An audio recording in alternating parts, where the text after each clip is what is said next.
this video is going to be more like a catch-up, quick update of what's been happening in my life the past few months, hence why I've disappeared. Yes, so I know I posted in my community like a month ago that I will be posting very, very soon. 4 weeks later has passed by and now I'm here.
this happened was not long after I had COVID. Was when my dog, my 16-year-old dog, very old dog, who I class as my baby, which I'm sure a lot of you dog lovers, dog owners will understand. He sadly passed away. Well, technically, we had to put him down. It's kind of been expected for a while because of the old age, but more so, around ever since summer last year, he started getting worse and worse.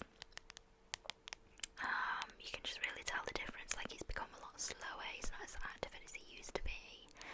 And then, around August last year, September time,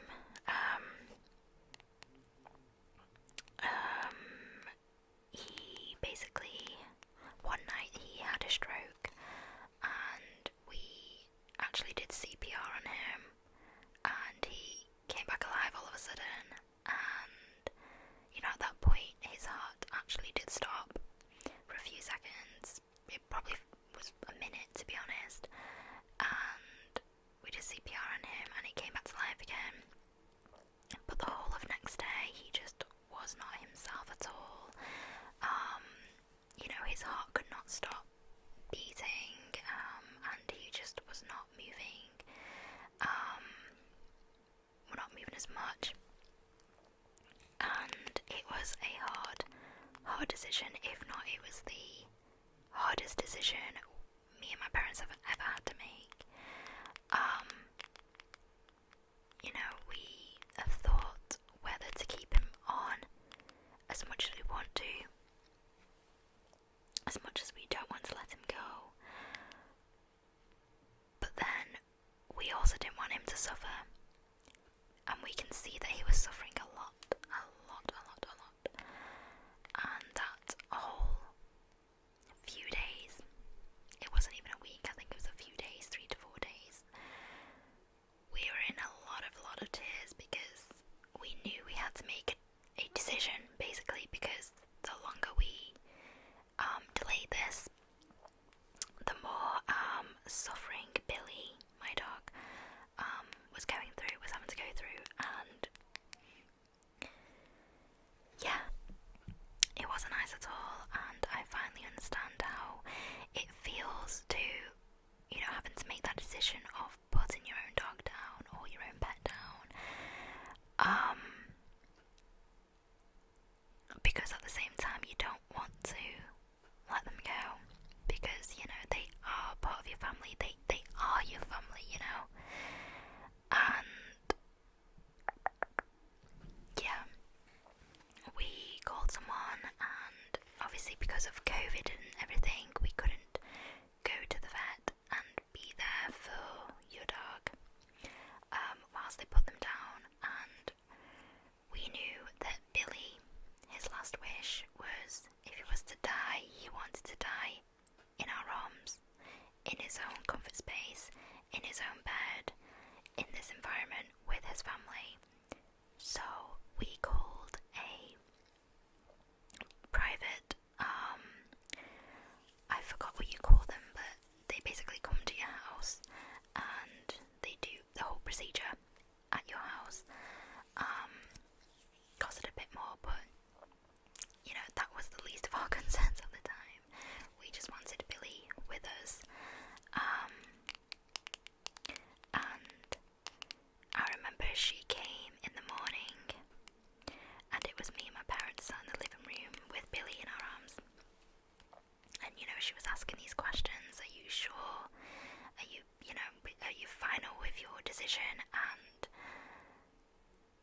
is when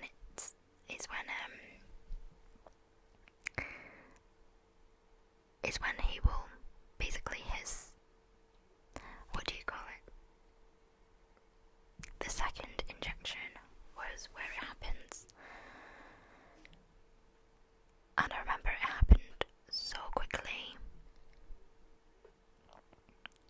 And I just remember seeing Billy's eyes just slowly. He was looking at me and he was slowly closing them. And I was holding his paw. And then his heart, stopped beating, and that's when I knew. That's when I knew he's gone. But at the same time, I felt his presence still there in the room with us.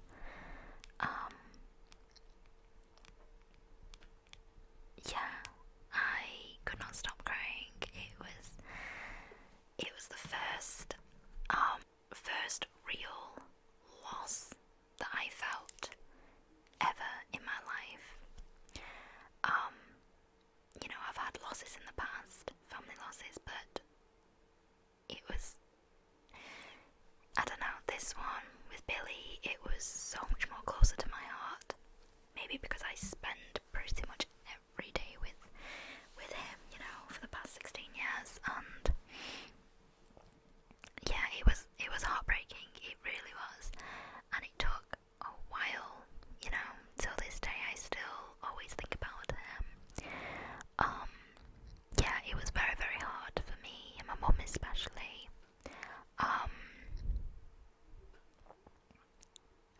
Yeah. And not long after Billy died, I would say 2 weeks later,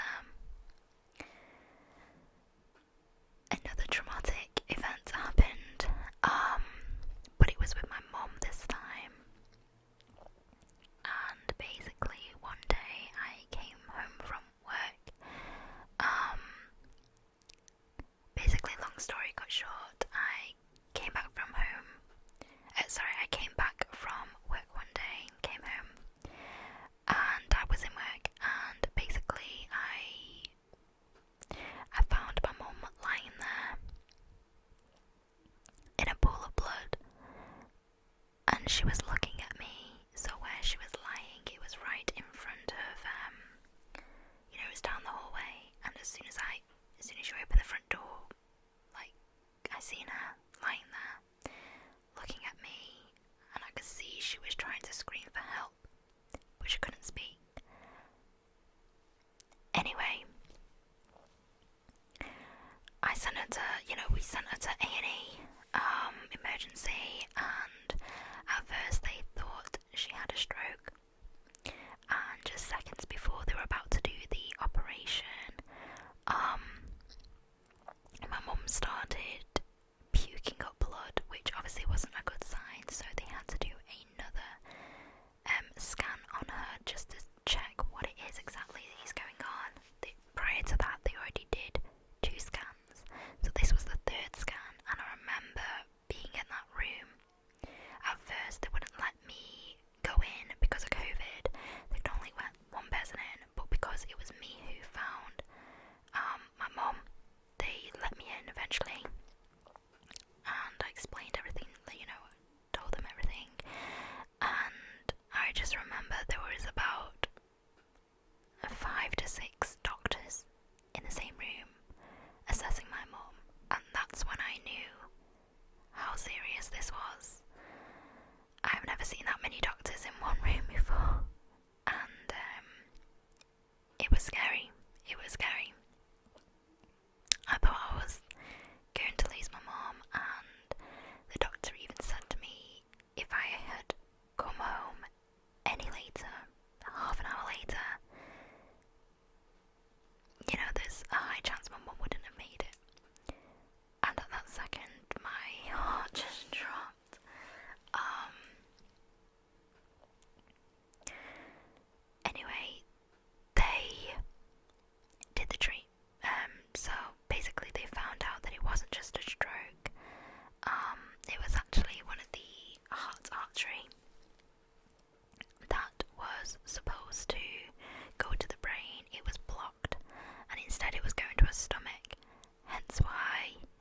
was coughing up and puking up blood, and they basically said that was fatal. It was even more serious than what they had anticipated, and so they had to do an emergency operation at a different hospital. So they sent her to a different hospital that night, and I remember it was about 11:30 at night. Midnight, they took her in for the surgery operation, but because of COVID we couldn't stay, so they sent us home. They sent me and Dad home,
much the entire year last year going through the whole process of purchasing